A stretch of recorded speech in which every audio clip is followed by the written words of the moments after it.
baada ya kusikia kwamba kuna mkutano wa kijiji, na sisi wengine tulikuwa tumezoea tukishiriki kama viongozi, na sasa tumekuwa wananchi, si vyema tukawa tunakimbia kuja kujenga vijiji vyetu. Mimi mwenyekiti, nina hoja tatu. Hoja mbili itakuwa ni maombi, hoja moja itakuwa ni ushauri.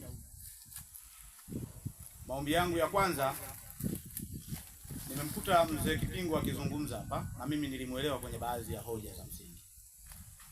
Ni kwamba kijiji chetu kimekuwa katika hali ambayo ya sintofahamu. Tumekuwa na mfumo ambao toka tulikotoka, nadhani hiyo tabia imeanza miaka kama 6 ama 7 nyuma, lakini baadaye ilikatika katikati. Lakini baada ya kitu fulani kutokea, ile hali ikawa imefanyaje, imerudi tena.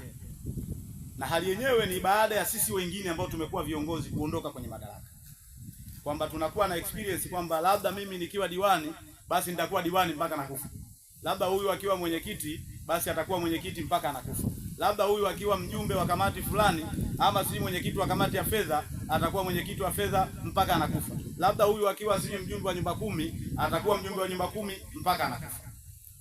Hata mimi nilikuwa nataka nipate ufafanuzi kwamba ni nini ambacho kinapelekea kwenye serikali yenu nyinyi kumekuwa ndio chanzo cha migogoro kwa wananchi. Kwa sababu maana yake sisi kwenu nyinyi msipoelewana, msipokaa sawa sawa, msipojadili mambo kwa kina, sisi hamtusaidii, kwa sababu sisi tunataka kuendelea. Sasa kama migogoro inaanzia kwenu, sisi wananchi tunaweza tukasema nini? Lakini katika hapo iko hali ambayo kupitia hayo inaonekana inaendelea. Wakati fulani hapa tulikuwa tunaambiwa kuna watu wameuza barabara, na kuna baadhi ya watu wakaenda mpaka TAKUKURU, wakaenda kwa mkuu wa wilaya, wakaenda maeneo mengi. Inawezekana baadhi yetu huwa hatuangalii sana utu na ubinadamu wetu, lakini ukiliangalia ugumu wa jambo lile linaweza kuwa linafanana na hayo mengine ambayo yanafanyaje, yanaendelea. Maana dhamira ya pale ilikuwa watu kule labda wakamatwe, wajumbe wa serikali akamatwe nani, wakafungwe. Maana yake ndio uhalisia. Maana unapopeleka jambo TAKUKURU, unapopeleka jambo polisi, unapopeleka jambo mahakamani, maana yake unataka wale ambao unadhani wamefanya wafungwe, ili hali unajua kwamba wale watu pengine hawakufanya. Sasa katika hali ya namna hiyo, mimi nataka nitoe ushauri mwenyekiti. Sisi huku sote ni ndugu, na ndio maana uongozi huo unaitwa ni uongozi wa kijiji. Unamchagua mtu unayemjua, unayemfahamu. Hawezi kutoka mtu Mwanza siku moja tu akachaguliwa. Watu wote mliochaguliwa hapa ni watu ambao mna ukazi wa muda mrefu na mnajulikana. Sasa isifike stage nafasi zenu mkazani kama ndio mwisho au kama ndio mfumo wa ungu. Nyinyi ni binadamu na sisi huku ni binadamu, na nyinyi nyote hapo ni binadamu. Mabaya mnaofanyiana inawezekana lile limepita na lingine litapita, lakini ipo siku tutawapoteza baadhi yenu kwa sababu tu ya maslahi ya mtu.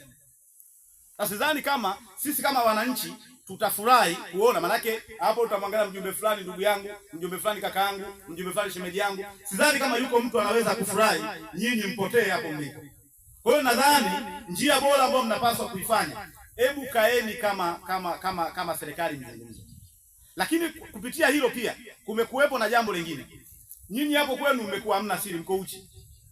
Mnajadiliana mambo huko, mkitoka mna mitaani wote mwingine anatoka. Yaani wale waliojadiliana ndio mnakuwa nyinyi wapelekaji wa mambo mengine kwa watu wengine.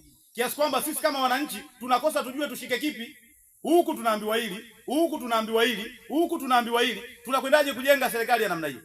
Kwa hiyo ifike stage, hata kama mnadhani kwamba miongoni mwenu mna changamoto, mtuambie. Sisi ndio wananchi, ndio tuliowaweka. Tuambieni kwamba bwana, shida iko 1, iko 2, iko 3. La ushauri, mwenyekiti na wananchi wenzangu, nataka niwahusie kitu kimoja. Mimi nimewahi kuwa kiongozi. Hakutawatokea kiongozi aidha wa kijiji ama wakata ama yoyote atakaye kuja kulisha familia ya mtu. Haitotokea.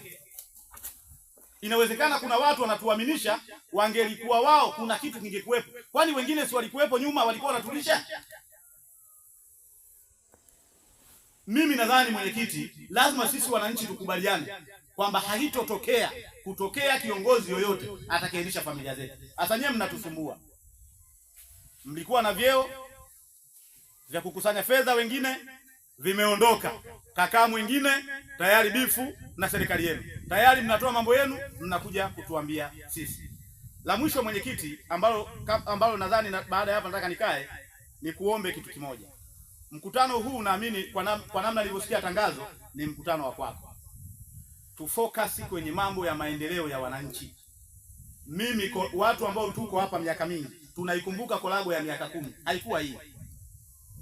Sasa hivi niwaambieni, mimi nilitegemea leo tunakuja kujadiliana kama hao wanaosoma wafanyabiashara kina Lema kina nani, tunakuja kujadili namna gani. Hapa sasa hivi tuna madini mengi, tuna Waislamu, tuna Wakristo, tuna madhehebu mbalimbali. Lakini ukiangalia kwenye kijiji hiki sidhani kama liko eneo la kuzikia watu. Sidhani.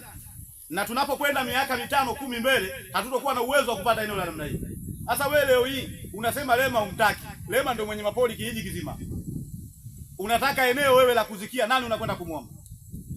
Katika sisi wazawa nani mwenye eka 2 zilizokamilika kwenye nyumba yake ama kwenye shamba lake? Nani?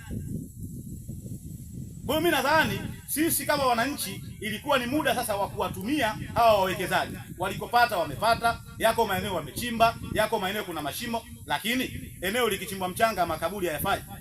Yanafaa.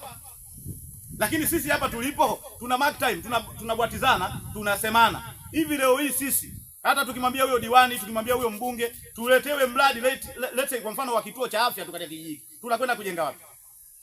Mimi nilipokuwa diwani niliwahi kuwashauri, hebu tuacheni migogoro, tufocus kwenye namna gani tunaweza kukikuza kijiji chetu.